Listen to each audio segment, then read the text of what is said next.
আবারও রাজ্যের মুখ উজ্জ্বল করল আর্শিয়া। এবার জাতীয় দাবা প্রতিযোগিতায় অপরাজিত চ্যাম্পিয়ন আর্শিয়া।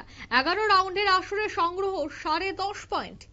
গাজিয়াবাদে শেষ হলো সারা জাগানো এই আসর। বিস্তারিত জানবো, টেলিফোন লাইনে যুক্ত হয়ে গেছে প্রতিনিধি ক্রীড়া সাংবাদিক বিপ্লব চন্দ্র। বিপ্লব, চ্যাম্পিয়ন হয়েছে রাজ্যের আর্শিয়া।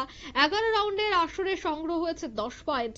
গাজিয়াবাদের এই শেষ খেলায় এখনো পর্যন্ত কি জানতে পারছো?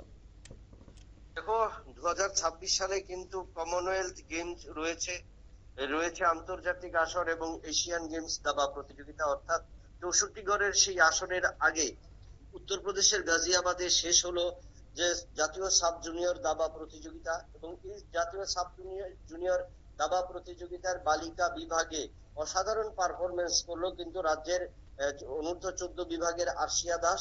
11 রাউন্ডের আসরে 10.5 পয়েন্ট নিয়ে অপরাজিত চ্যাম্পিয়ন।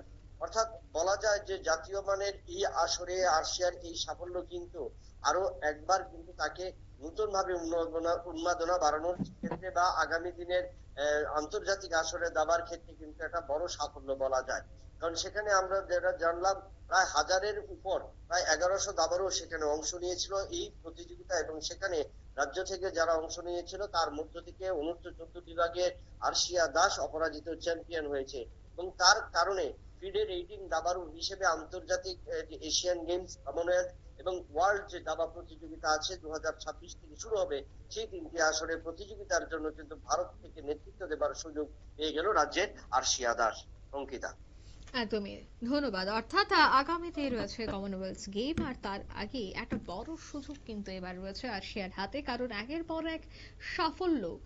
আর গাজিয়াবাদের যে খেলা, সেখানেও একেবারে সারা জাগানো ভাবে শেষ হয়েছে গাজিয়াবাদের এই খেলা, যেখানে জাতীয় দাবা প্রতিযোগিতায় অপরাজিত রইল রাজ্যের আর্শিয়া। নিয়ে নিচ্ছি ছোট্ট একটি বিজ্ঞাপন বিরতি, সঙ্গে থাকুন।